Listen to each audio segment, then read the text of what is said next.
Well, we're the Board of Review. Rob, you initially made a appeal on 5 pieces of property, and we made it an initial decision on those, and today is your chance to present any additional information that you think has a bearing on these 5 properties to help us reach our final decision. Okay. Well, first I'd like to know who's speaking for the group, because I have a question, and I guess what I could do is just point them, and I'd like an answer from everybody. Since you all are on the Board of Review, you ought to be able to answer this. But as a group, I'd like to know how you feel about it, because I'd like to know what's the value of land? How do you determine the value of land? What are the rules back in the book? What did they teach you about the value of land? Karen, would you like to answer that? Sales comparison approach to start with, pretty much. Equity. Okay. What else? We haven't done a whole lot of land. What about highest and best use? Yes. Yes. Would that be one of the indicators? Yes, it would. Anybody going to argue with that? Highest and best use? So my question to you all, I've been looking at Lakeland Boulevard values, which is a commercial street in Mattoon. And your values are everywhere. And you come back and tell us that it's residential property. But there's nothing in the book that says anything about a classification of residential land value properties when there's a house stuck on a lot. So I contend that you've got an issue, and I'm going to guess that you're going to lose because there's numbers from $3,000 assessed value to $15,000 assessed value up and down Lakeland Boulevard. Would you argue with that contention? No. So, what are we going to do about it? Because I'm not going to allow you to put land values on for residential property versus commercial property. Land has one value. You all know that. So why are we doing that? Why are we allowing $3,000 lots? Just answer me yes or no if you think it's going on, because we can FOIA request everything I'm talking about, and it's there and you know it's there. So what are we going to do about it? No argument with that. What are we going to do about it? We probably need to equalize. Okay. So in the meantime, somebody's going to pay $35,000 lot price, Bob, and some people are going to pay $3,000. I thought you reassessed the whole area. I thought you were on top of it. I did not do any residential. So what did you do? Commercial reassessment. One other thing I'd like to know, I'm going to stop for a moment. I'd like to know, what's your title? Give me one title of what you are, because it's bothering me when I'm reading. I'm a deputy of the Supervisor of Assessment Office. What else are you? When I'm here. I'm sorry? What else are you? Commercial. Are you a commercial appraiser? Yes, in my other job. Are you, hold it, are you an agent too? An agent of what? Well, I don't know, I got a letter, we'll talk about that in a moment. Sure. So back to it, the land values on Lakeland Boulevard are wrong. We all agree? No, we don't. What? We don't? No. Well, I'd like to hear your explanation of why land value can vary from the same block at $3,000 on one end and $15,000 at the other on the same block on the same side. Well, the same lot can't be on both sides. Oh, really? No. They don't. There's not one block. You said a square lot would John, be here, hey, and the lot. Those are two different lots. John, I own a whole block. I know about a whole block over there, and I know what the prices are a block away from where I own. Okay? And the numbers aren't anywhere near close to what I'm paying. And I don't like it. So if you guys are doing your job, I want to know what you're going to do to correct it and when. Should have been taken care of in the reassessment. I contend should have been taken care of then. But obviously you didn't do your job because it's not right now. So we'll have another. You have something to add to that? No, all I want to say is we're just here to deal with your 5 properties today. Yeah, you're gonna deal with it. There's other things to deal with too, because it's all interlinked about the job that we got a year ago. And I don't want you to think that this is personal. It is not. It's doing things right. That's what we're here to do. That's all I'm saying. Number two, Bob, this is for you.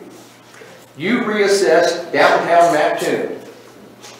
Do you know anything about 16th and Broadway? 16th and Broadway. Let me kind of remind you. Used to be Fred Smith's Shoes. That building on the corner. Who occupies it now? Now it's a State Farm building. Okay, You know anybody that's in that State Farm building? sure. Okay. Can you tell me what your association would be? Is my insurance agent, Okay. but I have Good. multiple insurance agents. Do you know what he's paying in taxes? No, You don't? no, You know that I own commercial property too? sure, You know I got it on Lakeland Boulevard? sure. Okay, do you not think there should be some kind of correlation between commercial property on Lakeland Boulevard and uptown Mattoon? Yes or no? Because we're all in the game to rent.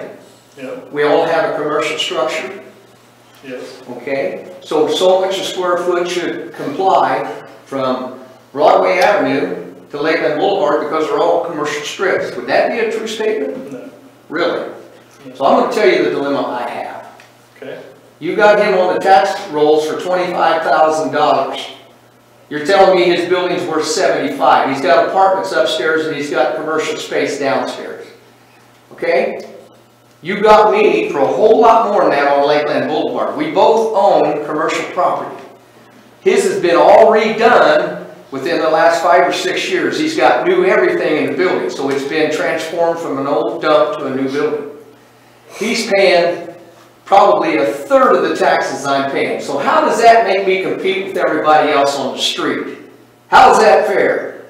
well, just like in your reevaluation, we use retail properties to value yours, we use downtown buildings to value them. Really? So why is his square footage price so much cheaper and he's only paying $75,000 when I know that they spent over $300,000 on the building?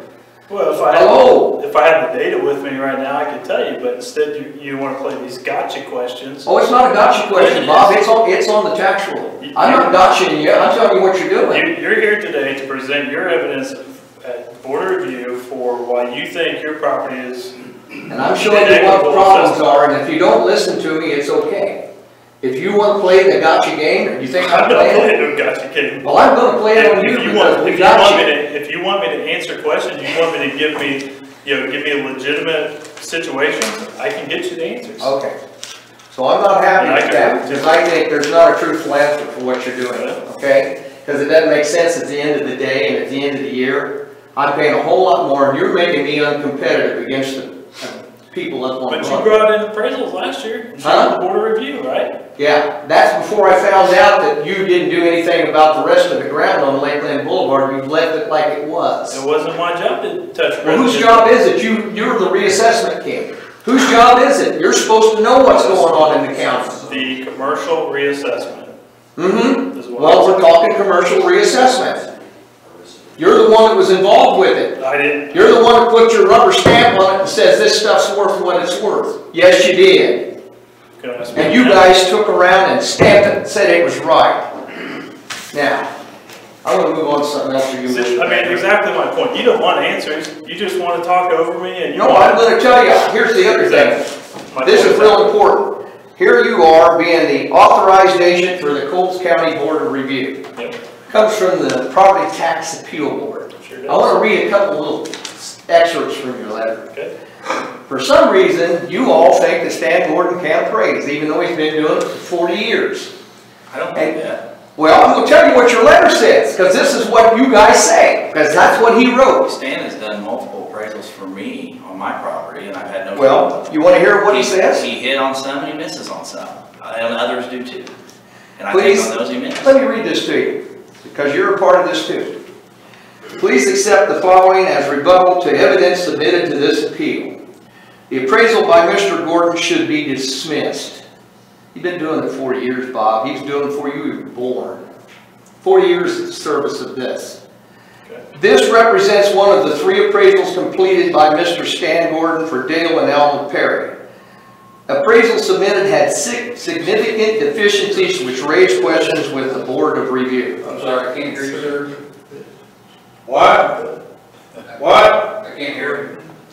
Can't hear Appraisal submitted had significant deficiencies which raised questions with the Board of Review. Appraisal submitted, the appraisals were disregarded by the Board of Review. You disregarded his appraisals. And then you go on to say in your letter, during the 2016 assessment year, a commercial reassessment was completed. The 3 appraisals submitted by Mr. Gordon for Mr. and Mrs. Perry were some of the first complaints submitted. The board noted the poor quality of appraisal work developed by Mr. Gordon.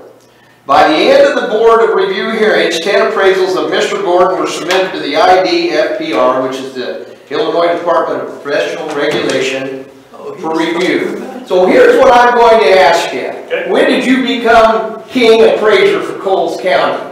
You're telling me that the guy can't appraise, and you're sending 10 in for a property problem, and you want to talk about a problem? And it's because his comparables were not valid. That was the difficulty, and that's why we notified the Department of Revenue. They were inappropriate comps. Department of Revenue or Department of Professional Financial Regulations?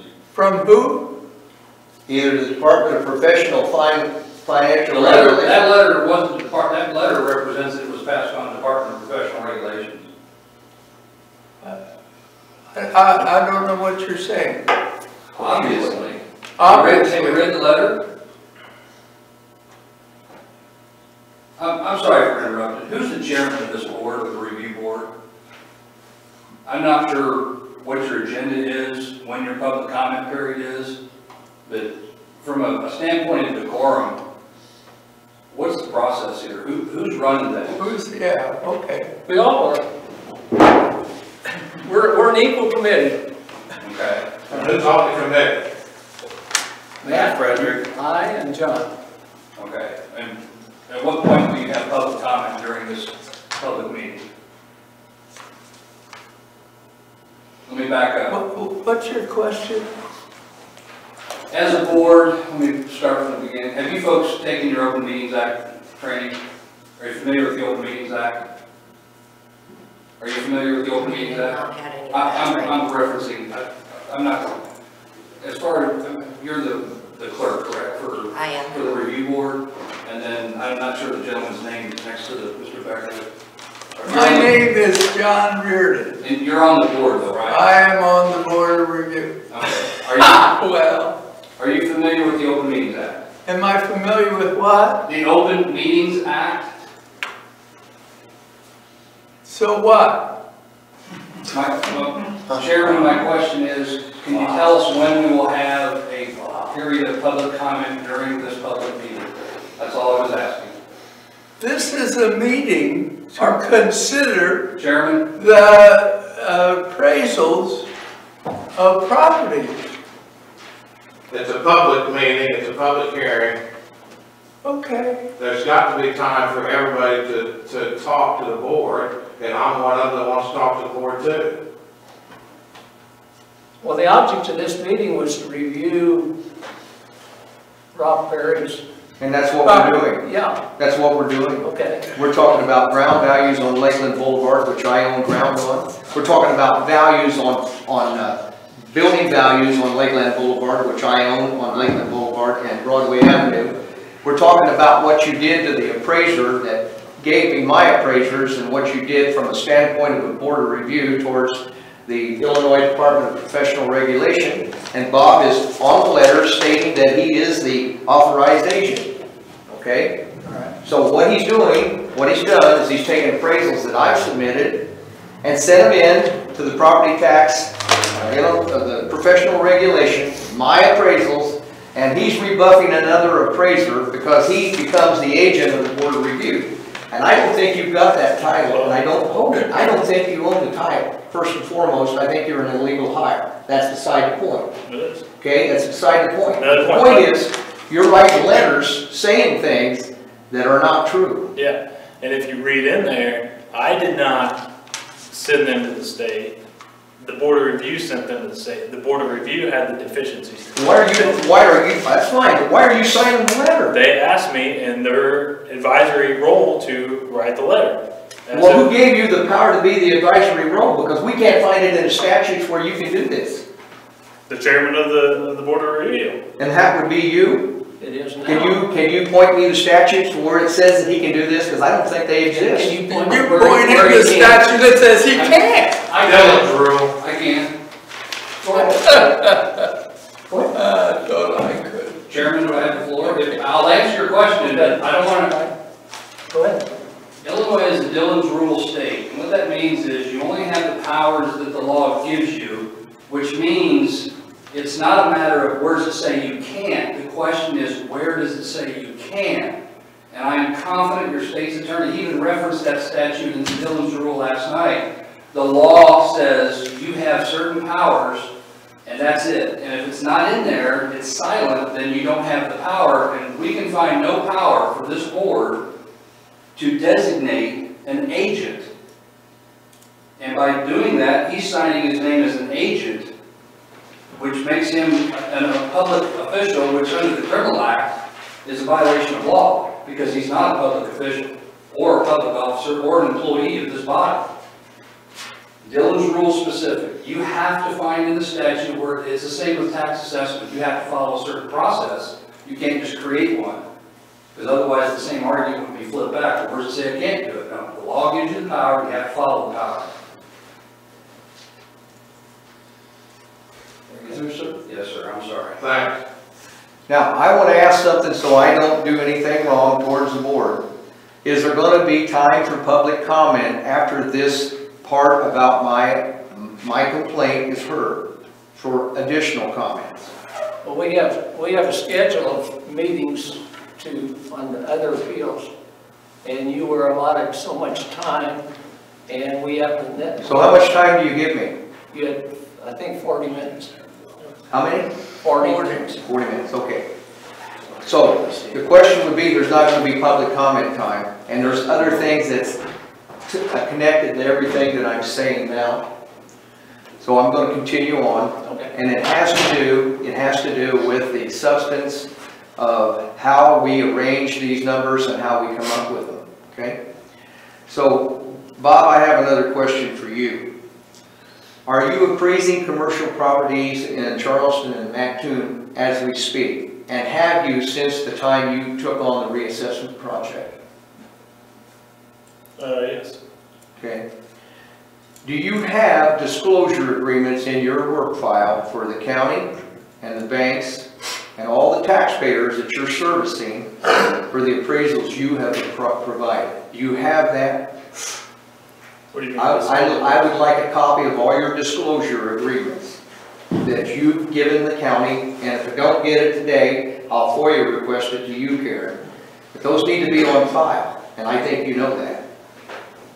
I don't have any disclosure agreements with the county. I can't hear you. I do not have any disclosure agreements. Well, with the if county. you read your ethics manual, you're going to find out that that's part of your ethics and what you do as an appraiser. No, that's incorrect, because you're mingling Oh, assessment you're role mingling. and Well, appraisal. you're mingling. You got 6 different hats you're wearing right now. And I can do that. Well, so if you can't, so can I. The assessment world is completely different from the appraisal world. And did you They're ever- two separate sections. Did you ever complete the 2 courses that you promised to take on mass appraisals? Did you Sure ever did. get those done? Sure did. You got it. You FOIA'd it. You have a copy of it. No, they weren't anything to do with mass appraisals. They had something to do with numbers and looking at pictures or something. They didn't have anything to do with mass appraisal. What you pointed out in your letter, did you ever take those courses?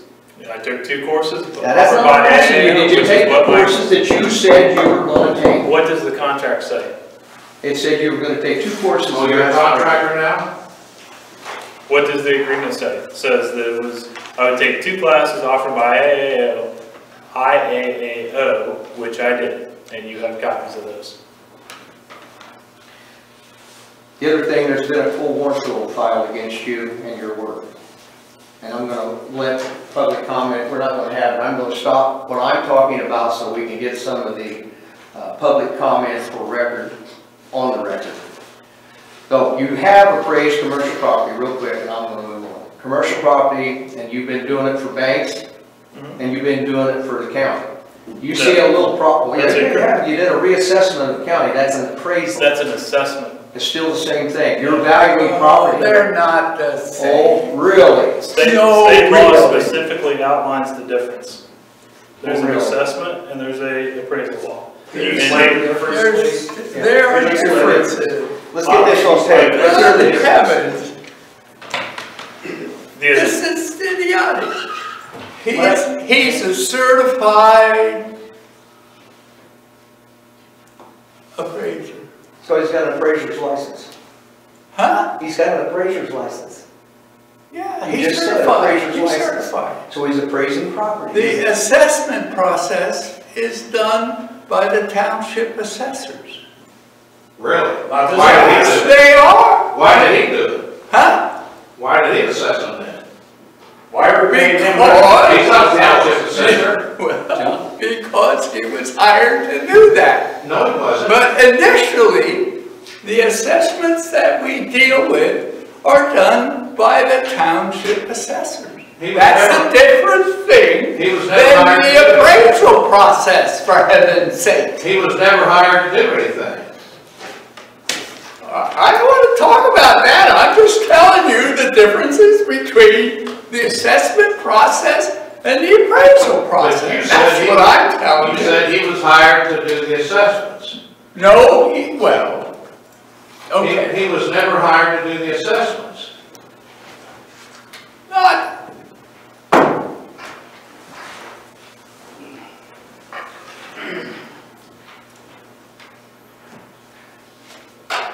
Everybody done? No, we're waiting on the public. You finish yours, we'll do ours. We were waiting on the difference between an assessment and an appraisal explanation. Yeah, tell us the difference. I just did. No, I want to hear from you, I want to hear from Bob. Huh? Bob was going to tell us what the difference is. You don't believe I know what I'm talking about? I want to hear from Mr. Becker, please. Well, maybe you won't. John, let him talk. Let Bob answer. So the assessment is basically assigning an opinion of market value from the assessment office. And it's specifically carved out in Illinois law. And if you read through the appraisal licensing law, it specifically exempts assessors, assessment offices, deputy assessors, all that is specifically exempt from basically the appraisal licensing law. And so So you can violate ethics anytime you choose because this is not an appraisal, this is a reassessment. Is that what you're telling me? there's no violation No. of ethics. Well, that's what you did. No, You just told me that. You told me that you weren't going to be held accountable because it's not an appraisal. So you're No, I said telling it's me, a different statute. well, okay. You're telling me that you have an appraisal's license that was given to you by the state of Illinois. Yep. And you put that appraisal license up as bounty to the county board when you gave your bid to them and used it as something to say that you know something about the appraisal game. And then when we get all the way through this process now, you're telling me that that appraisal license has nothing directly to do with what you did. That's what you're telling me. No, Is that that's right? what you're telling yourself, for heaven's sakes. Consensus to the crowd, what do you think? My thought is that if you're going to have an assessment, that assessment would be close to an appraisal value. Well, of course they It ought can't to be close. You say it can't be. But the appraisal process is more involved. And it would be more accurate, would you say? I would say probably yes. Okay, Why last year, whenever the owners, Dirk Gaines came over here and presented his evidence, you denied him and he had to go to the state level to get satisfaction. And He $400,000 did that difference. because he was $400,000. dissatisfied, and that's of course, if you don't like what our office does, you can go to the state. But a person shouldn't have to. In the case of Mr. Gaines, I remember that. I want to say my recollection was that by his admission with his income form, using his own income numbers, not ours, which with his expenses and he was still, I want to say his income was like 6 figures still on that building, and that he was trying to argue that it was almost worthless. So if you're making $100,000 a year income after expenses, that's in his pocket net by his own dollars. I've got to say that building with all those apartments in it are worth more than, I don't remember clearly what he was asking for. That was hundreds of appeals ago. But on that particular case. Right, but you missed the number of the value of the building with all evidence in from what Bob said it was worth to what it's worth now by $400,000. I got a problem with that. That's not even close. You know, when I sat on the board of review, I want to say something to you. John, I sat with you on the board of review. And this is nothing against nobody. Is that funny? Yeah. Are you know what? You were laughing the other day when somebody said something about Stan Gordon's appraisal. You're going to come to the Stan Gordon appraisal? You did? You laughed? And you Yeah. Yeah, you cost the county about 50 more jobs from your attitude because they're not going to be able to. You don't like my attitude? I don't. I don't like yours. I think you need to go. I think you're just going on and on and on. You know what? I think you need to retire. Hey, that's an idea. I'll help you. Thanks. Give me your notice that you're leaving. Give me your I quit. I'd love it. Because you're not a method of helping nobody. When I said on the board of review, what we tried to do, we tried to work with folks. We didn't come in here as against us, against them. We tried to figure out how we could solve it without going to the state. Rob, I think we've done that. Really? How many appeals you got? You brought in numerous appeals. And you turned around and sent them to the Illinois Department of Professional Regulation. Let me ask you a question. Was he reprimanded by the Illinois Department of Professional Regulation? That was not my understanding. He's not reprimanded. He had a visit. My understanding was he got a visit and talked to. That's not true. I don't have any proof of that. But you don't have any proof in it. I think the proof would be in the pudding. I'm asking you, the proof would be in the pudding. Was he reprimanded? The problem is, why did I have to spend money for something that I shouldn't have to spend money for when the numbers were ballistic to begin with? Well, that's the problem. You're not even close. $400,000 on that old building. You missed it by $400,000. I wouldn't want to pay it either. I come in with appraisals, and yeah, it went up, but it went up incrementally from what it was worth, not twice. So obviously there's something wrong, and we still don't have comps and couch from you. And I don't want anybody waving the Marshall and Swift thing in the air to me like they did last night. I don't know what you did. I want to know how it's done. I want it wrote out. I want to know what numbers and what was inputted, because there's something wrong. I don't necessarily agree. I mean, let's talk about your properties, Rob. You know, I know that some of them they missed the mark on, okay? And we fixed those. And you had to get an appraisal. I know you're upset about that. But you do realize an assessment is like hitting it with a hatchet, you said on this board, and an appraisal is like hitting it with a scalpel. It's much more exact. Okay, so given that. I never missed one by $400,000, so man. Well, I never missed one. Are we talking about Gaines again? I'm talking about what you're doing. I didn't miss one by twice what something was worth either. Well, they never reassessed it when you were on the board. Well, they did. When I got my notice and had to go get an appraisal, they were twice as high as they should have been. I mean, when you said on the board, they hadn't done a reassessment in 16 years. No. You said on the board, you should have known they hadn't done a reassessment. Don't you listen tonight when you get home? Go to our website and listen to what Mrs. Eads had to say about y'all. She gave a complete essay on the review board and her actions. Go read and listen to what she says about the property, the values of property in Charleston, Illinois. Oh, Jan Eads. Yeah. Okay. Go listen. Well, Jan brought it. I think I'm about done. I don't know there's anything else. Only one other question. I would like to know from somebody on the board what role and who is Stan Jenkins? Who would like to answer that? What role does he play with this tax system reassessment? Who's Stan Jenkins? Stan Jenkins. I've never heard that name. Don't know anything about him, huh? No, sir. You know anything about him, huh? Really? He was in the, what, James, was it the May?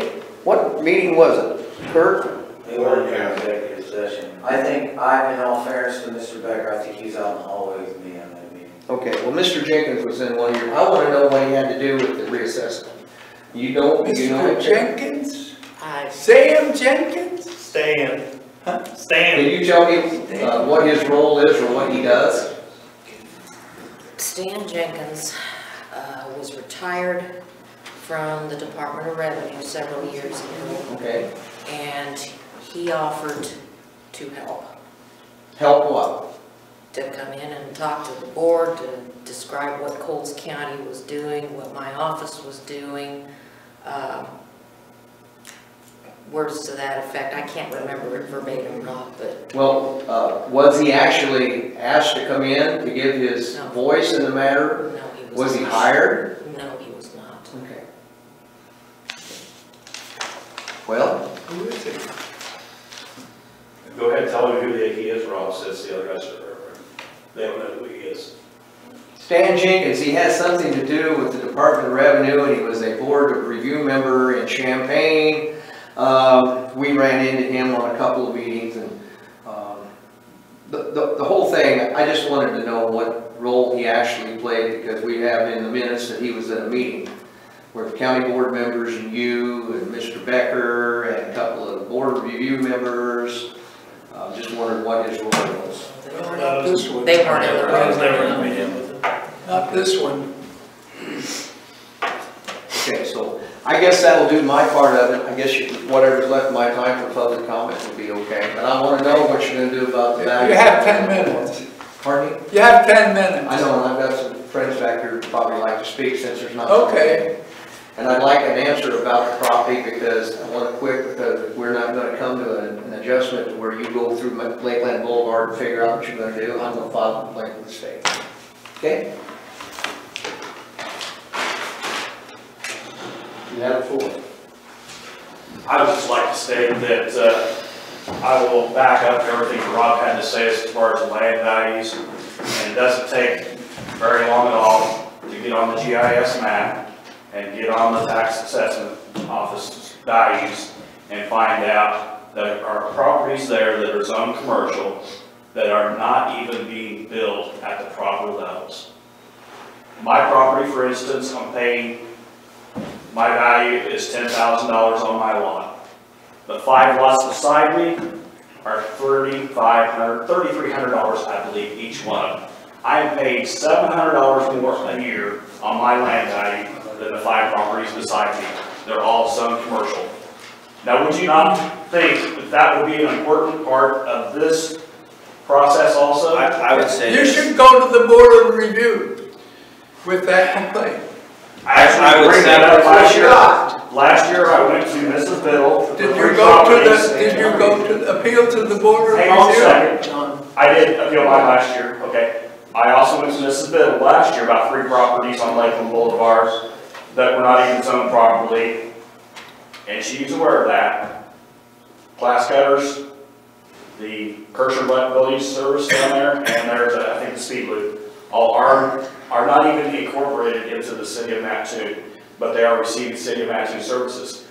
Therefore, the city of Mattoon is losing out on revenue because of the mistakes there. Well, you can't annex them without surrounding them entirely. We can't force annex anyone in the city of Mattoon. Where'd you get water and sewer then? Well, and you actually are onto something there. What actually goes on is when they apply for water now, if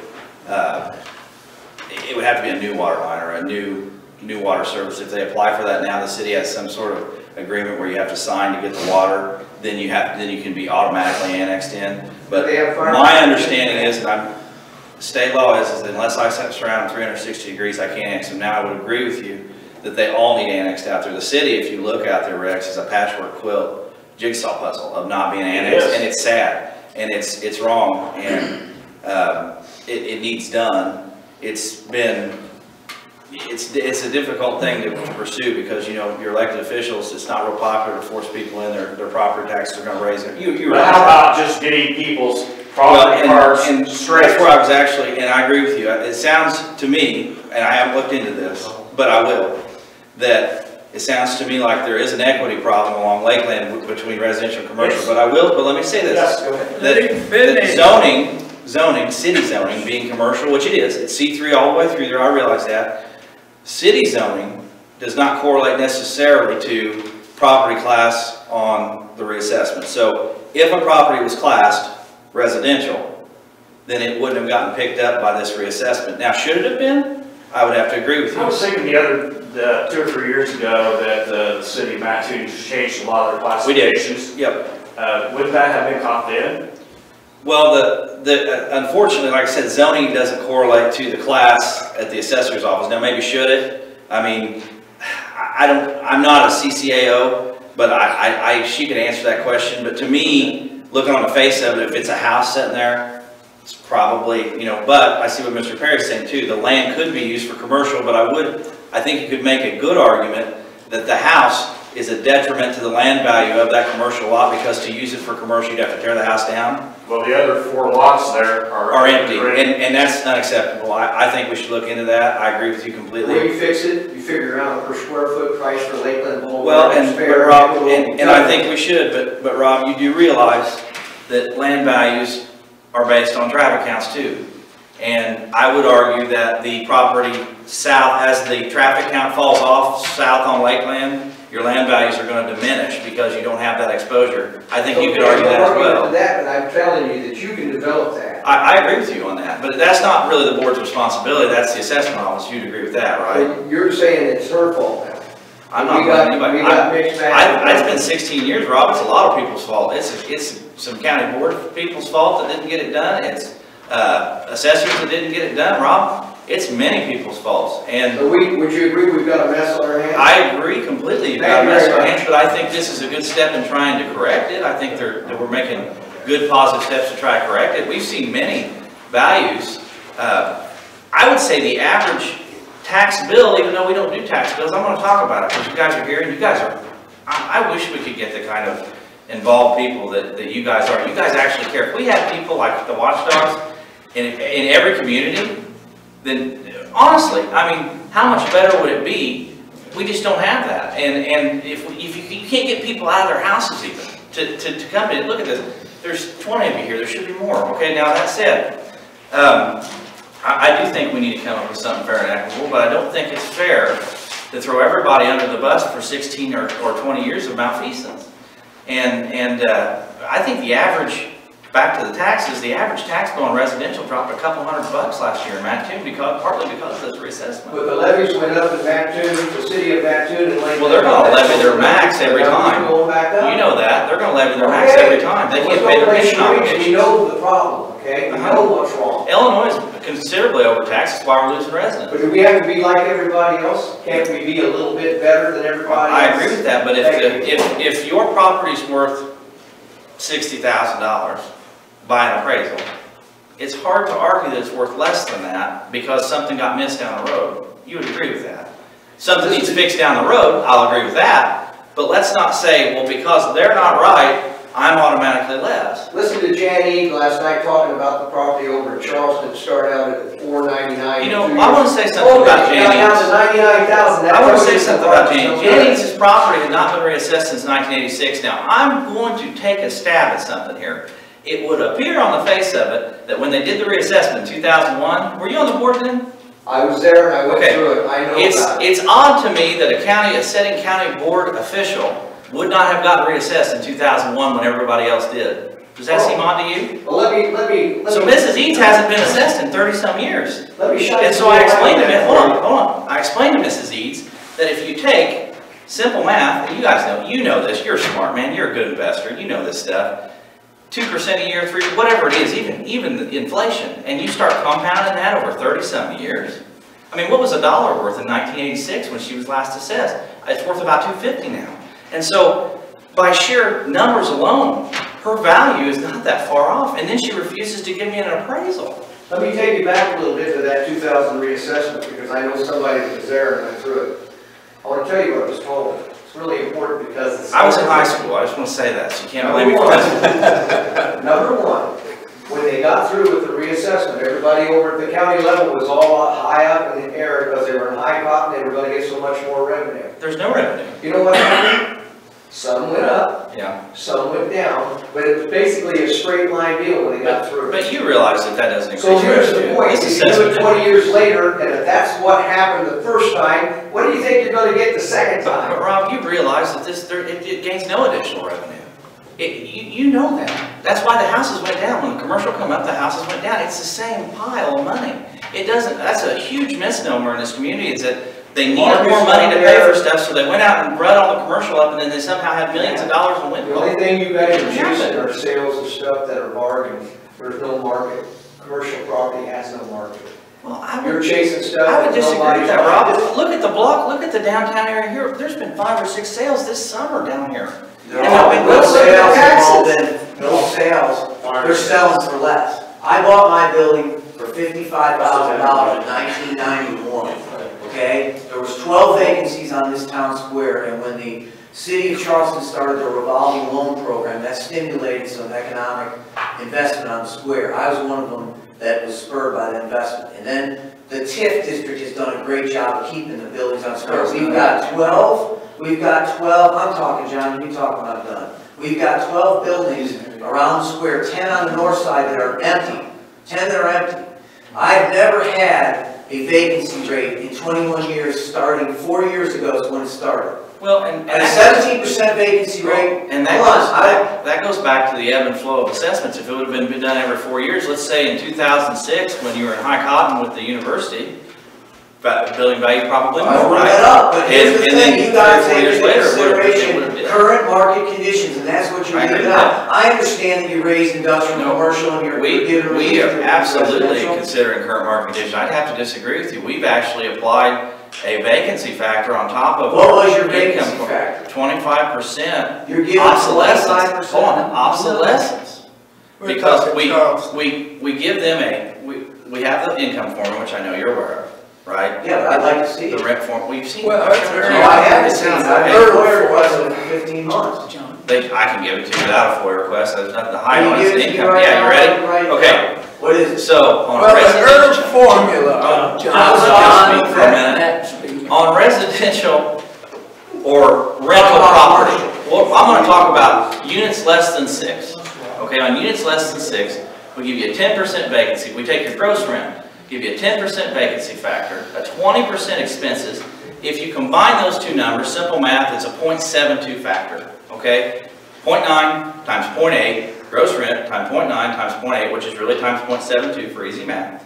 Gross rent times 0.72, and we take that and divide it by, if it's less than 6 units, we give you a cap rate of 0.145, which is 14.5%. It's a very high cap rate, but that's what the market we were seeing, okay? Over in Mattoon and Charleston, that's what we were seeing. If you're over 6 units, we give you a 12.5% cap rate, a little lower cap rate, which brings your value up a little more, but there is more value in multiple tenant buildings. I think we'd all agree with that. What kind of vacancy rate are you using on units over 6, and what kind of expense? Well, that was the exact same thing, okay, but here's what I'm saying. What was the same? I want to be clear. They're identical. If it's over 6, it's just the cap rate changes, that's all. So the cap rate goes from 14.5 to 12.5. 12.5 on Yes, sir. 6 units or over? Yes, But the vacancy rate stays at it stays at the 10%. because- 10%. Do you really believe there's a 10% You, vacancy let me rate? finish. Let me finish. I mean, really, I'm trying to explain this to you. These guys, I know that you get all these people dodging questions stuff. Can I say something? I was trying to FOIA request this for 15 months. Well, I'm So I'm trying to You should take just it call down. me. I'm trying to You should take just it call all me. down. You should So just I call have me. one I've got question. nothing to hide here. Here's the thing. Can you okay? just, this is what I want. So Can let me you get just back to- slowly go back over that? I would. Gross rent. What are we talking about? Over 6 or Say you under? rent a house for $550. No, is it over 6 or under? Doesn't matter at this point. $550 a month, gross rent, okay? We take that times 12, because that's your yearly rent. We take that times 0.72. Gross rent times 12 times Yes, 0.7. and we get that 0.72 from a 10% vacancy and a 20% expenses, which is, I think, industry standard. I'm an investor. I feel like that's not out of line at all. Now, to answer your question on 6 units or above. 6 units or above, we hit with a 12.5% cap rate. 6 units or below, we hit with a 14.5%. And the difference there is that simply, there's more value in multiple tenant buildings. I mean, you've got one roof to pay for instead of multiple houses. You get more rent. There's just more value in them. Now, What we've done over here in Charleston to address your last part, what I was trying to say is we give a 25% obsolescence on top of that whole number. We subtract 25%. Now why is that? Because we're seeing many, now I won't say that we're doing that across the board, because you have to prove your vacancy rate. The really nice new stuff that's rented, that's 100% or 90% all the time, they don't deserve that. They shouldn't get that. That's not what we're doing that for. Is guys like you probably downtown where, like you said, you got all these vacancies, right? You're having a hard time renting it because the college kids are down. That's why we're doing it. And we have seen a huge and substantial decrease in values across the board on these units. I mean, across the board. When Bob did the reassessment, I was actually, last year I'm not gonna lie to you guys, it was a nightmare. We had hundreds of hearings, okay? Lots of unhappy people. This year, not very many at all, because by and large in Charleston, the values dropped, except on the main drag. Now, I'm not super familiar with Charleston, okay? I come on this board because there was nobody representing Mattoon. And I felt like I know property values in Mattoon, I'm well versed in Mattoon, I invest in Mattoon, I could add something to this board. And so that's why I'm here. But I want to help you guys over here too. I realize that you've got to, I won't invest in Charleston. Right now, it's scary. I mean, there's houses they're giving away down on campus that used to sell for thousands. I mean, $100,000 house, now 20, right? Somebody's going to make themselves very wealthy if they can buy it, set on it, wait till the college, because it'll come back. But that's neither here nor there. Currently, there's a huge vacancy problem. So, by giving you that 0.72, which is a standard, in my opinion, is very generous, it's a standard calculation for any investor would use that. Okay, you got 20% expenses, you got 10% vacancy, okay, because you figure maybe a month and a half of vacancy on a house, you can get it re-rented, okay. Then we take that number, which is reduced drastically by those expenses, by that vacancy factor, and then we hit it with 25% obsolescence, because over here right now it's just, we have to use the word obsolescence because it's a board term. We've only got so many things the Department of Revenue let us use. So obsolescence is what we chose to use. It's really a, hey, I can't rent it tax or whatever. You follow me. So we take that reduced number and we take 25% off of it. It's a very small number. And it makes these values go way down. And I have seen values plummet. And many, many happy people. I wish they'd show up. That's the other thing. I do appreciate you guys being, but you know, there's a lot of happy people that just don't show up. They don't care. I can't believe there's not 10,000 homeowners in Mattoon showing up to thank the reassessment for dropping the average property tax bill a couple $100 on every house. I mean, it did. It did. But it came at someone else's expense.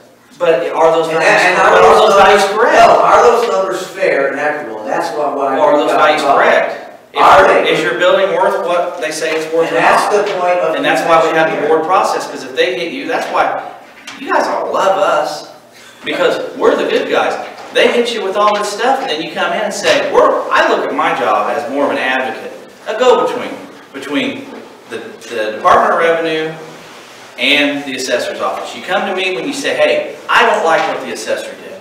I don't think my building's worth, let's just use a round number, $100,000, and here's why. And I do my level best to sit and listen to every one of these and do my math, and sometimes we table them and wait till a day or two to figure it out, because I want to know, is this property good? And I know this is hard to believe, but you do realize people come and lie at these hearings, right? You do realize people come in and they're like, oh, my building's worth nothing, I can't do this. And then they turn around. I'll give you an example. I will not use the man's name, but I'll give you an example. We had some land in Mattoon last year, okay? Bob reassessed it, it's commercial land, at $10,000 an acre. It's a large parcel in Mattoon. It's like 5 or 6 acres, okay? Okay, here's an example. So he comes in and he says, I just can't get anything for this ground. It's not worth nothing. I paid $12,000 for it back in I don't remember, 81 or 82. It's something unbelievable. Okay, he's had it forever. I said, okay, tell me why it's not worth anything. Well, I can't do this and I can't do that. I said, but it's zoned, you know, here, and it seems like a prime lot. I said, you could farm it. So I asked him, I said, would you agree that good farm ground, which this backs up to, is about 10,000 acres? He said, yeah. I said, well, that's what they hit you at. I think that's a fair assessment. I can't lower it unless you give me an appraisal or you give me a good reason why I can't. I was being objective, okay? He was very upset. We were terrible people, yada, yada, yada. 2 months later, spring comes. Sign goes for sale. I thought, what the heck? I'm going to call the realtor and see what he wants. Guess what he wants for it? $10,500 an acre. So, would it have been fair to me to say, yep, you're right, it's worth the same $12,000 you paid in 1982, knowing that ground, and he didn't give me any evidence, and knowing that ground has went up significantly. I mean, well, how many of you guys are farmers in here? Anybody? Okay, maybe none of you, but I can guarantee you, okay, you would buy ground at 1982 prices if you could, right? Thank you. So, we're just trying to be fair and equitable, man, and this stuff's ugly, and it's hard. I'm telling you, it is not an easy job, and when I got on the board, I feel like I got the raw end of the deal, because for 16 years, it was not being done, and it's not the board's fault. It's, I would have to say, the assessment. We couldn't keep an assessor for more than 2 or 3 years in here, right? So then Karen comes, hold on, so then Karen comes, and this is just my view, I'm just gonna give you my view. Karen comes and says, I've worked up here for a long time. I think this needs done because it hasn't been done. The state says it needs done. Okay, we can disagree with how it was done. Can we disagree with how it was done? But it got done. It needs done to be in compliance. And so, you know, again, I got thrown in the middle of this. I've only been on here 1 term. And I'm dealing with all this stuff. And for years, they just went along and it wasn't that difficult. So I'm just doing my level best and try to be objective. I appreciate your attitude. Well, thank you, sir. I don't appreciate that laughs over here. Acts like a clown. I'm a clown. So, I guess I can talk now? Sure. Yes, please. Couple things. You mentioned over and over, and it wasn't reassessed for 16 years. Well, every year, a paper was submitted to the Department of Revenue with a signature attesting to the correct values. That was wrong. So. But do you not fix it? Do you just keep, I mean, I'm just asking. Well, you can't keep blaming it on 16 years of no assessments when a document went to the state, signed, saying they were correct. So it's not these guys' fault that it wasn't reassessed. I'm not saying it's their fault it wasn't reassessed either, but somebody signed that. I didn't. And another thing, you have to, if you're on board, you have to take the Open Meetings Act training. You can take it online, it takes less than half an hour. And, you can get and I'll be honest with you, I would be willing to do that because I did not know that. I am familiar with the Open Meetings Act, and again, I like things in the light. Light hides darkness. That's where you want to put things. It's a little certificate you get, and sure. Turn it into. Could you maybe write down that website? I'll do that. Yeah, just go to the Attorney General's website, Open Meetings Act. Okay, sure. I've taken a lot of online training. I didn't realize I needed it for this, but I'm happy to now that I know. And the other thing is, Mr. Becker, you were quick to point out different aspects of state law, but you and everybody else deny the state law requirements for you even doing the assessments in Coles County. The supervisor assessments could never, and the county could never contract you, which is what you were, submitting an invoice, getting a 1099, said non-employee pay every year. You were not an employee. Either that or the county lied to the IRS. The supervisor assessment does not and never did have the authority to contract for an assessor. And then when we bring that to everybody's attention at the county board, oh, all of a sudden he's an employee. Well, the supervisor assessors may appoint a deputy with the advice and consent of the board, the county board, and the county board setting the salary. That never happened. She can appoint 500 people. None of them are valid if it doesn't go in front of the county board in a public meeting and the county board approve your appointment and set your salary. That did not happen. None of those assessments are valid. None of your paychecks are valid. None of those invoices that the county paid are valid. And I hope they get every penny back because it never should have been done.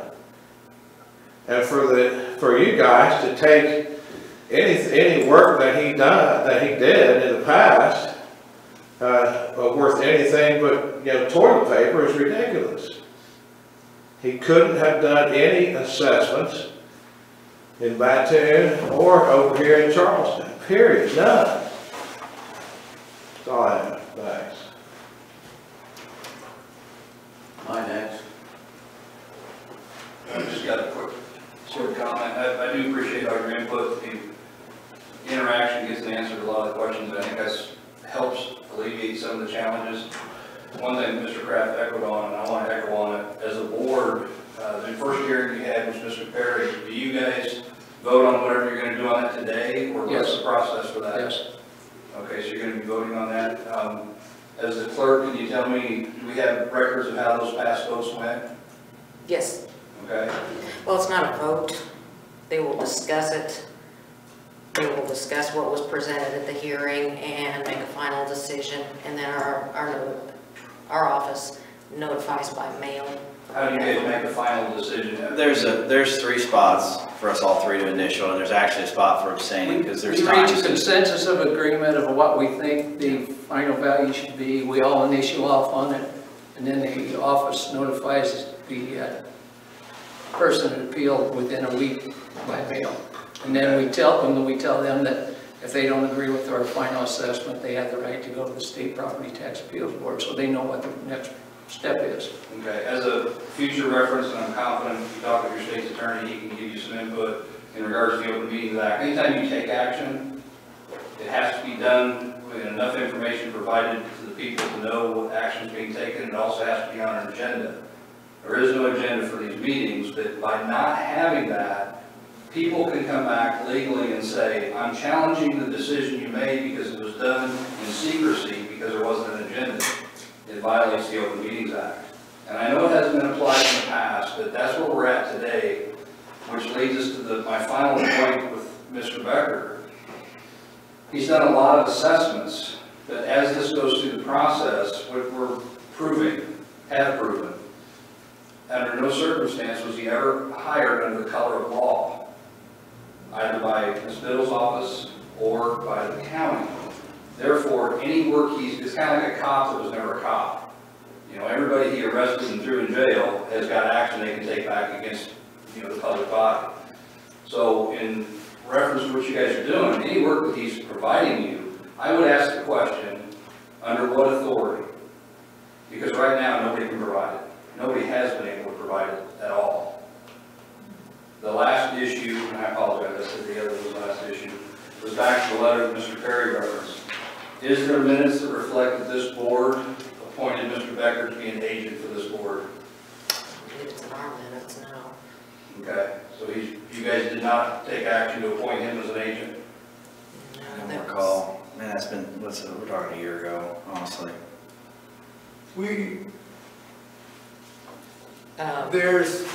Go ahead. No, it was, I believe it was done at the county board level. That was my understanding. But again, it's been a couple of years. You believe it was the county board that appointed him as an agent of the board, or the review board? I swore him in back in 2016 as a deputy, Yeah, which is just what we do. right, that would be for your office, but Yes. for this review board, I'm just trying to identify how he became an agent of this board. For the answer, it was never on it, not with this question, but the one you're trying to answer about how he could be your employee. It was never approved by the county board ever in any meeting, and it was never put on any agenda, and never in any minutes. So he can't be, you can swear out every one of us in right now. That doesn't mean we can legally be your employees. But he's asking the agent of the board right now, this board, how was he ever appointed the agent of this board? I don't know if there's any, as the clerk, I don't know if there's any records of him ever being appointed as an agent. That was basically what I was trying to get at. No, I don't believe so. Okay. Under 720 ILCS 5/17-2 Section B, this is in the criminal code. Could you False read that? impersonation. I'll give you a copy. I'm sorry, okay. Yeah. Public officials and employees, a person commits a false impersonation if he or she knowingly and falsely represents himself or herself to be any of the following. Under Section 2, a public officer or a public employee. You've represented yourself as a public agent of this entity, and you are not, sir.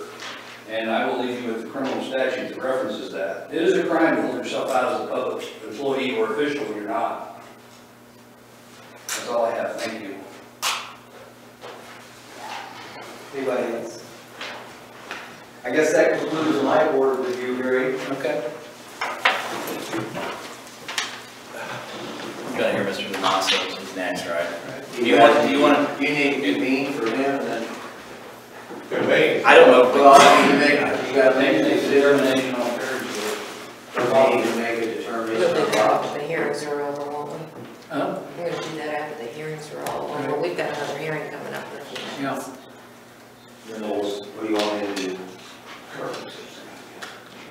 Do you have anything to Yeah, add about the value of your property? Yes, I do. Okay. Don't I get a hearing? Yes, you do. That's what we're here for. What number is he? He's the very last Since we already had a public comment, before I lose my thought, I just wanted to, just for 2 minutes, I hope as Board of Review members that you're taking into account, there seems to be a lot of talk about 16 years going by and this hasn't been done. I agree, it should have been. Nobody on the county board wants to take any accountability for why it hasn't been. We can debate that all we want, but we won't. But my point is this, 10 years ago, if you were to come and reassess my building, do an appraisal, whatever, I have no problem probably paying the tax, the increased tax. But what has happened over 16 years, and especially since 2008, the enrollment in Eastern has gone down. It has caused a huge housing vacuum here. There are blighted houses around town. Properties are simply not worth what they used to be. They're not. So to try to compare today to 16 years ago, you probably would have a higher value if you went back pre-2007 than you would in 2018.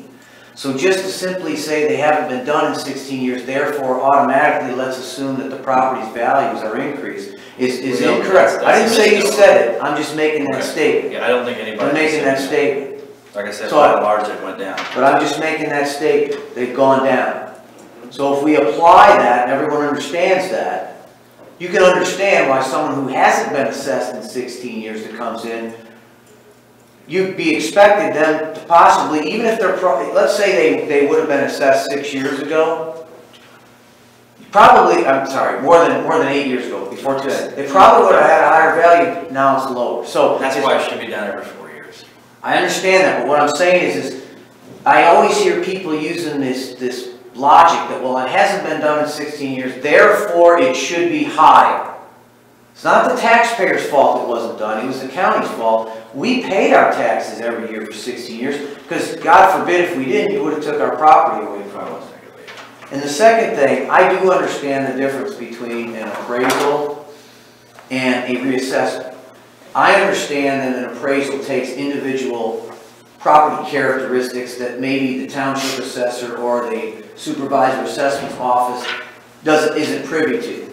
So I would expect an appraisal to be a much more accurate record of what the actual value of a property is. Do we at least agree on that? Yes. I would agree on that on the whole, yes. Mr. Hunter? Okay. We all do. So if we can agree on that point, I'm a little troubled because, and I wrote my thoughts out to make this hearing go a little faster. I didn't want to make this a debate. I wanted to just get through. So I'm going to read this to you because it's faster and I want you to understand what I'm saying because I put a lot of thought into this. And I'll just read through this and then we'll get back to the point of the appraisal. I wrote down my numbers when I filled out my property assessment complaint. And the numbers that I used, John, you got to go somewhere? You keep looking at your watch. We have another hearing. John, I have a right to Johnny, my yes. hearing. We just ran over, John. we It's ran okay. over. Okay. Are you not going to You give don't me mind if the I stand, do you? No, but you're going to give me the same consideration you would give someone else on my time, correct? Okay, okay. Can you hear me okay? You seem to Yeah, have a I trouble do have a hearing. hearing. Do you need me to speak up? Do I want to make?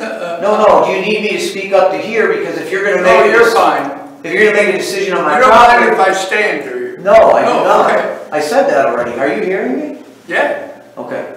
Because if you can't hear, I want to make sure you hear what I say, because if you're going to be 33 1/3 of a vote deciding whether or not you accept or reject my appeal today, I want to make sure you understand what I'm saying. Do you understand? Yes. Okay. Let me know if you can, if any time during this you can't hear, just raise your hand and I'll speak louder, okay? Alright. The reason I wrote down these numbers was because I knew I was going to get right back in front of you, and I didn't have an appraisal ready. And I think when I went into Karen's office, they said you have to write numbers down, otherwise that's part of the process. So that's what I was told, and it was just one of your, I don't blame anyone, this is not an accusation. So I just wrote down the numbers, just so you know, the numbers that you gave back to me. I wrote down the land value that you guys came up with and the previous building value. Okay. Just so you understand why I did it. So I'm at this hearing today, I'm not asking for those numbers. Okay. So do you have your appraisal? I do have an appraisal. Okay, I'd like to see that if I could. Sure, I'm going to give it to you. Okay. I'm going to give it to you. And I'm sorry, I did not get a chance because I got it so late to make 3 copies of it. That's not a problem. All right, I'll give you a copy of the appraisal, but I just want to say... We'll make a copy for the file, if that's okay. All right, you can make a copy. I just want... So, I got the appraisal done. So if you're telling me that you believe that its appraisal is more accurate than an assessment, then my question to you was, my appraisal came $90,000 lower than the assessed value that the county assigned to my property. Now it troubles me that we're even talking about individual assessors. Stan Gordon did my appraisal. Now John, you're laughing and that bothers me. I'm sorry, Don, you know what? I work hard and I pay good money for this appraisal and you're laughing. I want to know what you're laughing at. What are you laughing at? I already mentioned it. I'm sorry, I didn't understand. You missed the earlier discussion. What was the earlier discussion? Because I don't find anything I'm saying. I find this is my livelihood and my property value. I don't find anything at all funny or comical about it. So if you have a problem with something or the appraisal, why are you laughing?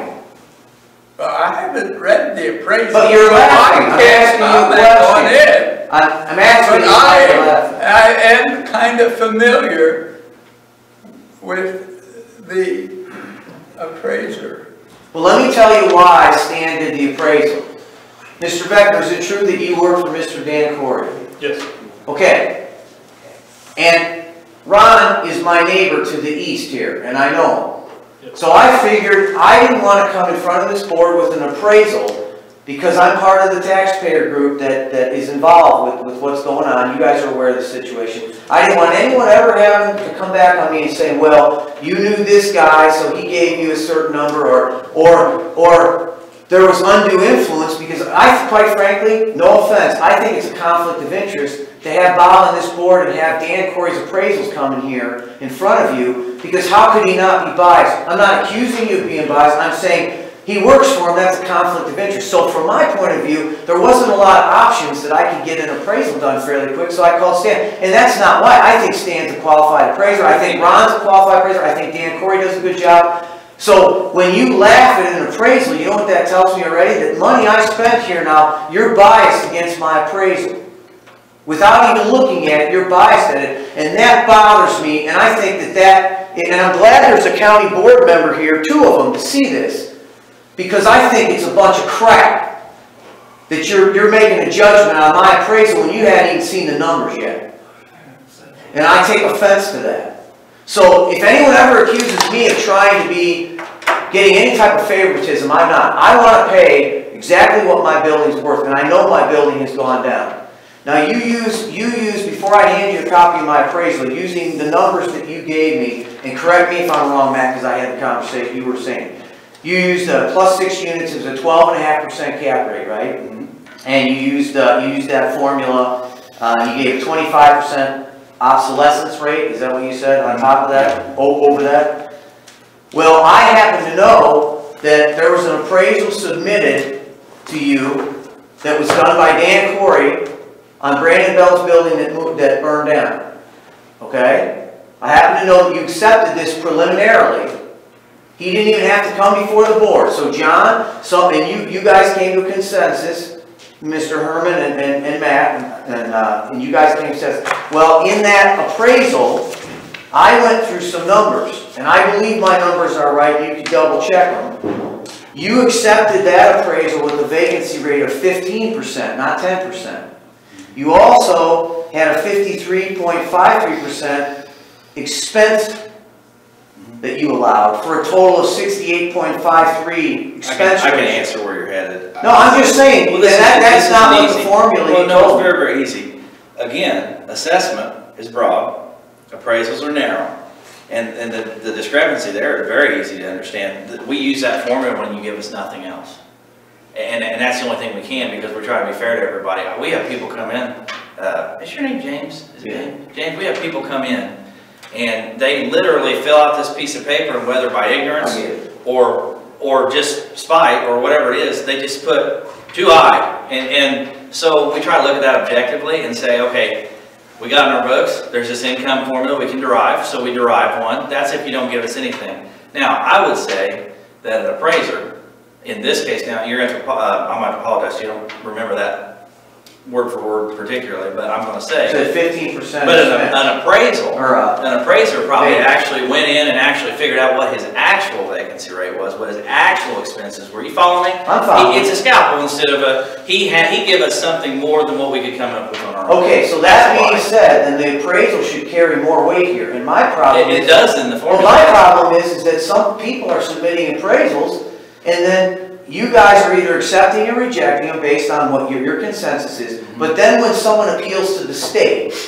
which should be a whole other issue, because they're appealing to the state, they've got their experts on their 3-panel board, correct? But then Mr. Becker is writing letters to discredit the appraisal. And what I'm saying is how in the world is that right when you're writing letters to the Department of Professional Regulation against another appraiser? If the state doesn't agree that appraisal is valid or good, they'll agree with your consensus, correct? They asked for it. I know there's some contention on whether he should have wrote the letter or not. I'm not a lawyer, I don't know, but I will tell you the state asked for evidence. They'll come back to us and say, why do you not like this appraisal? And then somebody's got to answer for it. But that's your chance to answer. What I'm saying though is there's a conflict of interest when another appraiser in town, and actually as an appraiser, when you wear your appraiser hat, Stan Gordon is your competition. Because you work for Dan Corey. He's got his hand up, we can't hear you.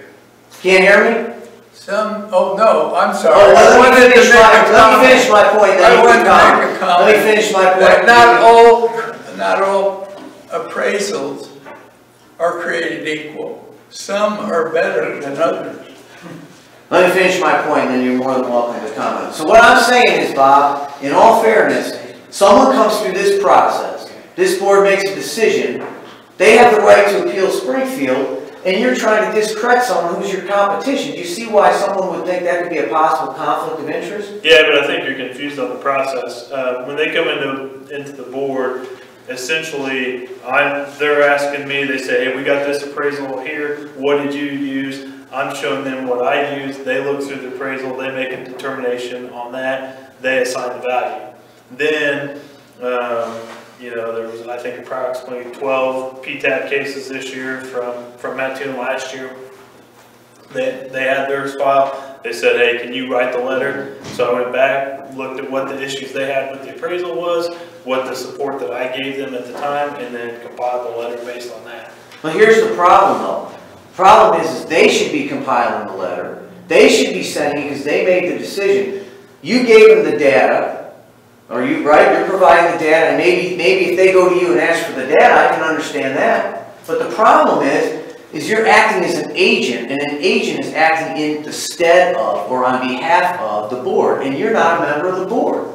And you directly are in competition with Stan and with Ron Reardon and anyone else who does appraisals. So there's a conflict of interest there. You shouldn't be writing letters to anyone. This board of review should be crafting its own letter and answering the question that and giving any information to the state that they want. But that's not happening. So it gives the appearance to me as a taxpayer that here I come with a paid appraisal, you don't accept it, Mr. Becker's competition did the appraisal, I go ahead and appeal to the PTAB in Springfield, and Mr. Becker is writing a letter trying now to discredit the appraisal, or the guy who did the appraisal. And I'm telling you right now, that's not only unethical, that's wrong, because the process now is stacked against the taxpayer, and it's not your role or job to be acting as an agent of this board. And I have nothing personal against you. Everything I've said in the board, I've tried to make factual. I've tried not to make anything personal. Yes, I'm upset about things. I'm upset, and this is something I want the board to know. We're down 30% next door from where we were 3 years ago. I'm talking about my business. I have a 35% vacancy rate this year in my building. That's besides the downstairs.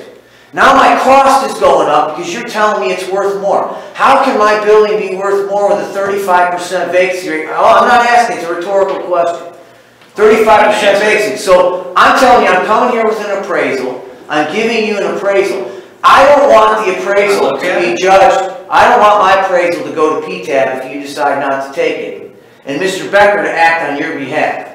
If you don't like my appraisal, I want one of you or the three of you to craft a letter or give them the information. Let PTAB make their own independent decision. I tried to get an appraisal that was unbiased. I did not tell Stan Gordon anything. I'll say it in an affidavit, I'll put my hand on a Bible, do anything. He came and looked through my building. He saw what I had as far as what my rents were. He knows what's going on. And so here is the thing that you said. What did you use the word? You said an appraisal is more like a scalpel. It's narrow. Yeah, it's narrow. So here's my narrow. Thank you. And I'll give it to you. I'd like to see it, because here's the thing. I know what your values were because I knew you were upset about them, so I asked Bob. I said, I want to know where you derived his values from. How did you know what my values were? I didn't even give you my appraisal. Your preliminaries here. I know what his values. Oh, okay. You know what I mean? You're talking about the values that Bob came up with. Yeah. Can I walk this over to you? Well, yeah.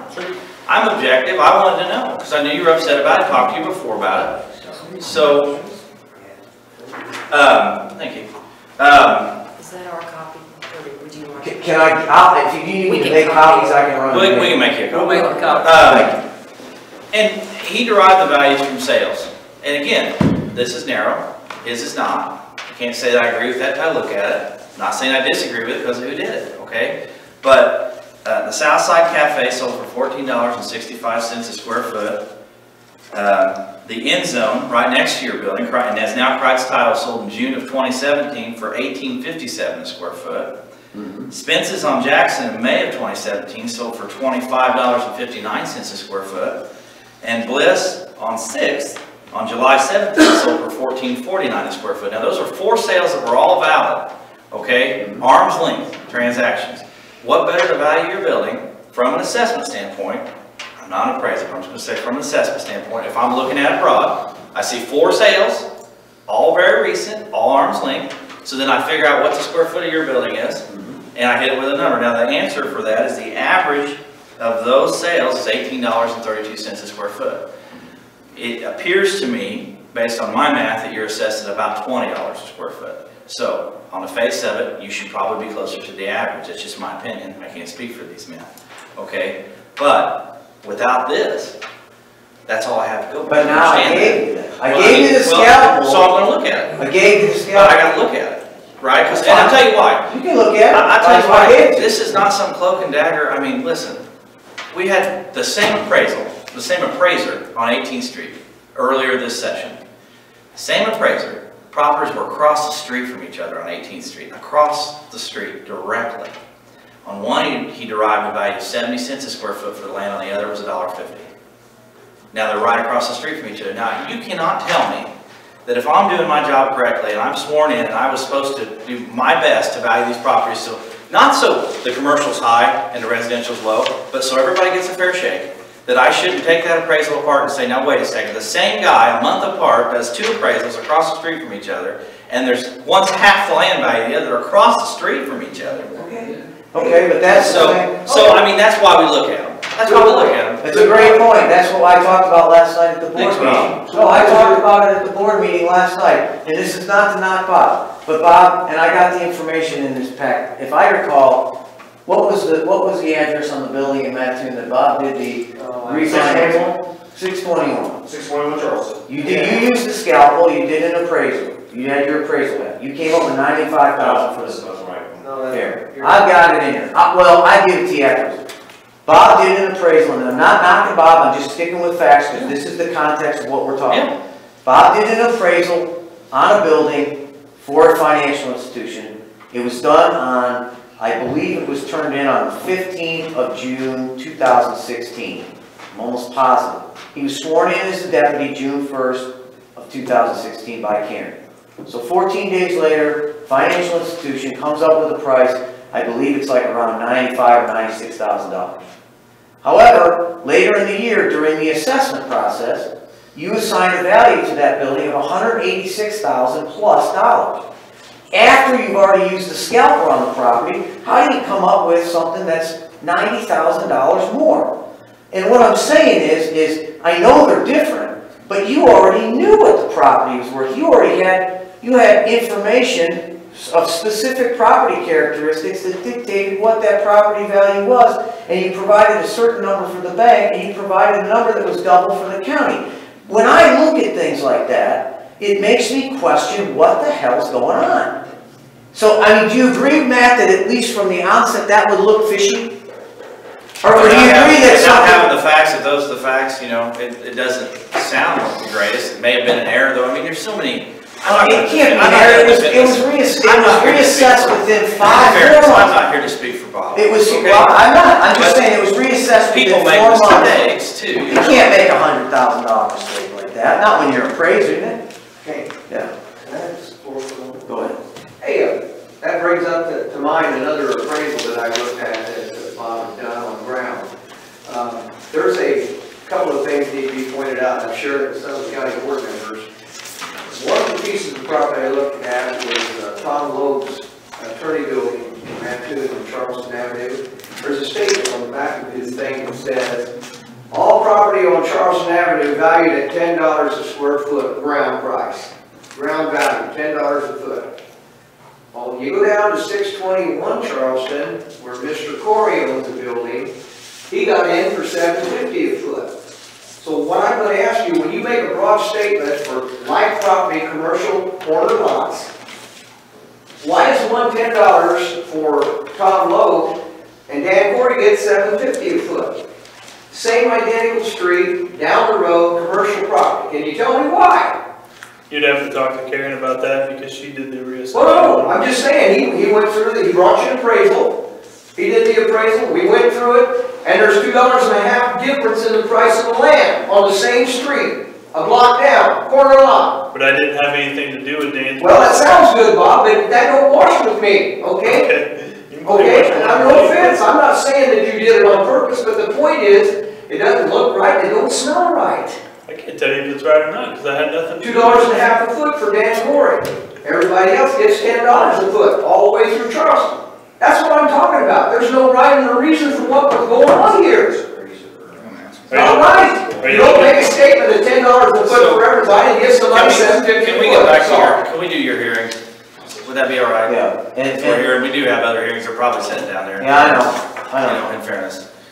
I'm looking at your appraisal, and I haven't went through it all the way. I want to do that. Can okay? you please go through it all the way? But yes, I will. But I'm looking at the face of it here, okay? He's got you at 90,000. Yep. And you would say your building's 8,526 square feet.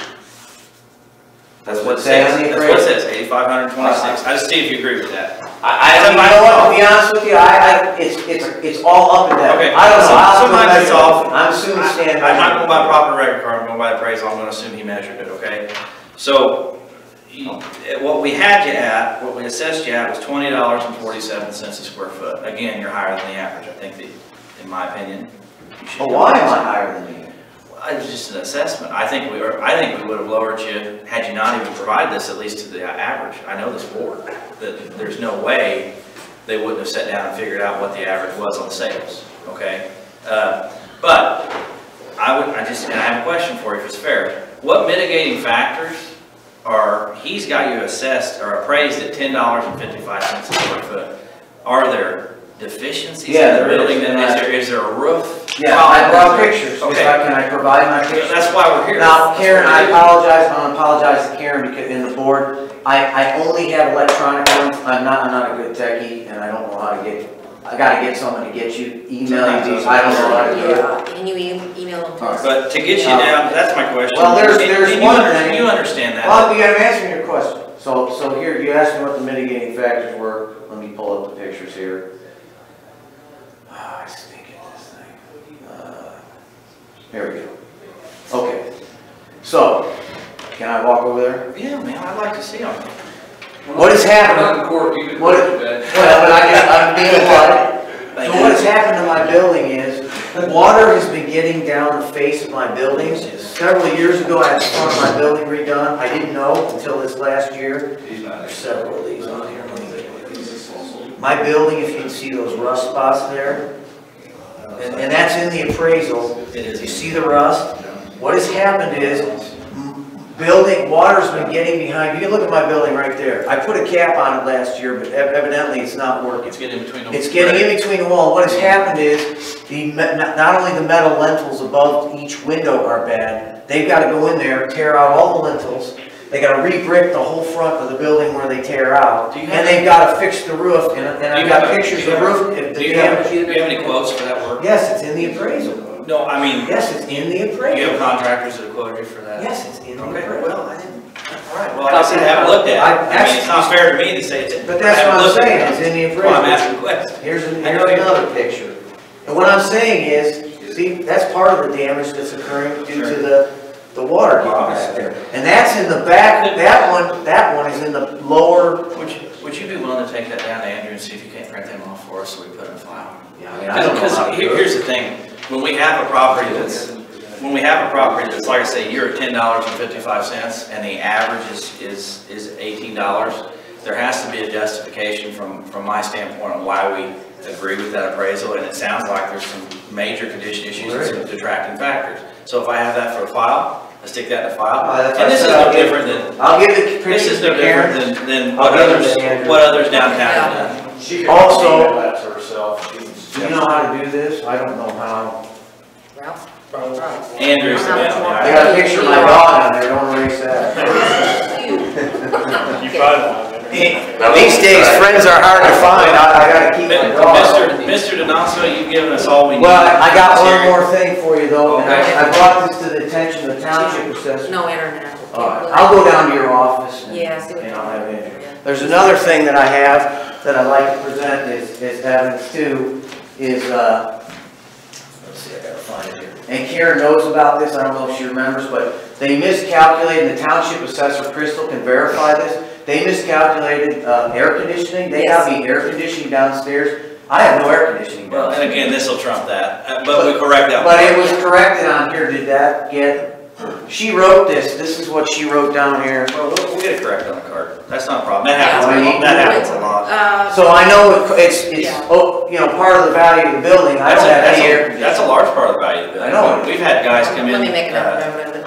Harris Metals, actually, I probably shouldn't say who it was, but Harris Metals came in and they had his whole building heated and cooled. It's a huge building, really only a small office was. And by the time they adjusted that off, he was more than happy with his value. Well, I can just say this It just too. was an error on the card. My vacancy rate, 2016, I had it written down, 17%. I'm assuming he's got that in here. I think he does. I mean, these are my numbers, 17% in 16, 17% in and 17, 35%. And here's the thing, we're trending down in this economy. James, again, Where are we? if that's in here, that trumps our number, that trumps our caps.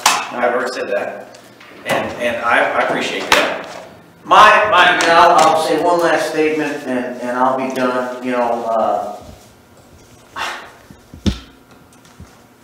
I'm upset that our group even had to get to this point. There has been mistakes made, and you know, nobody, including myself, I make a lot of mistakes, probably more than anyone in this room. But when I'm called on, I try to be a man enough and say it was a mistake. I'm going to try to do it right.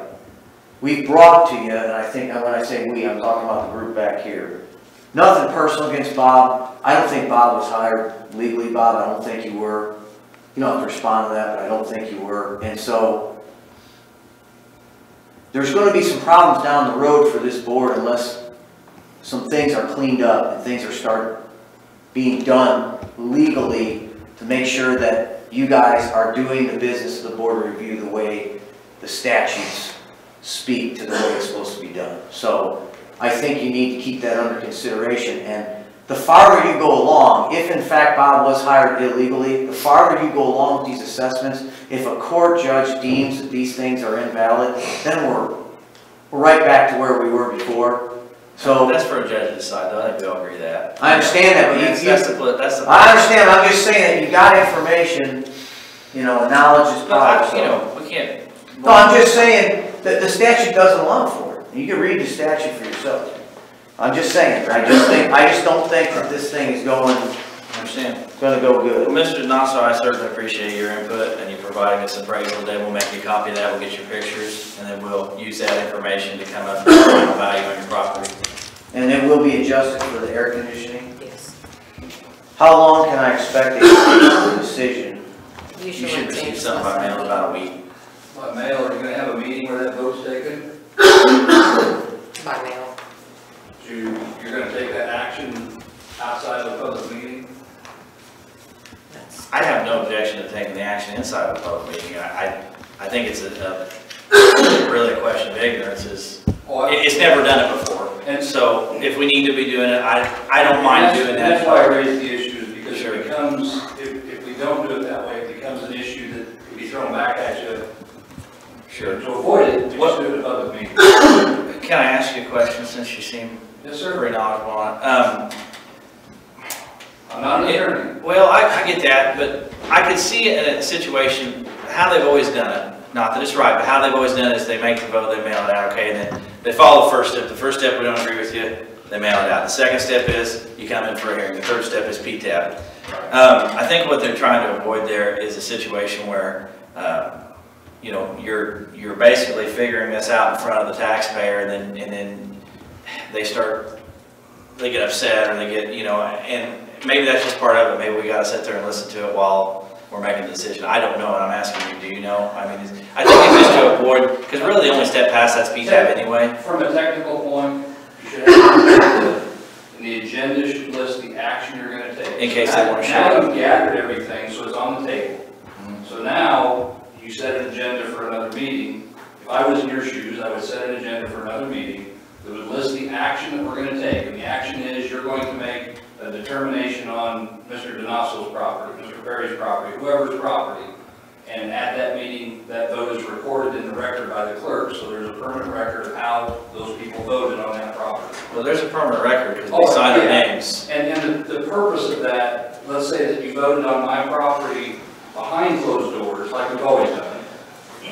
Well, now I'm going to contest you, but I'm going to do it under the Open Meetings Act, because you took action Without agenda, being present. Gotcha. and therefore action can be invalidated. Okay. And that's what I'm. That's good advice. Pointing to get away from another potential legal issue is just, it's tabled, you have the information, set a meeting, and you vote on it at the next meeting. Okay. I'll talk to Mr. That's just Bauer. my I'll talk to Mr. Bauer about that and see if we couldn't, if he feels it's appropriate, maybe we could set up a, you know, the date. We meet tomorrow for the last time, because we've got to be published by the 15th. We have to be done by the 15th, by state law. I'm sorry, sir, I didn't hear you.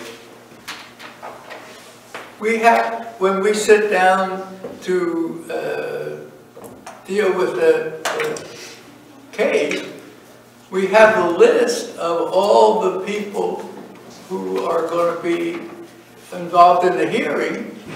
Each decision is initiated after our discussion and decision. We initial the form that gets put into the property record card.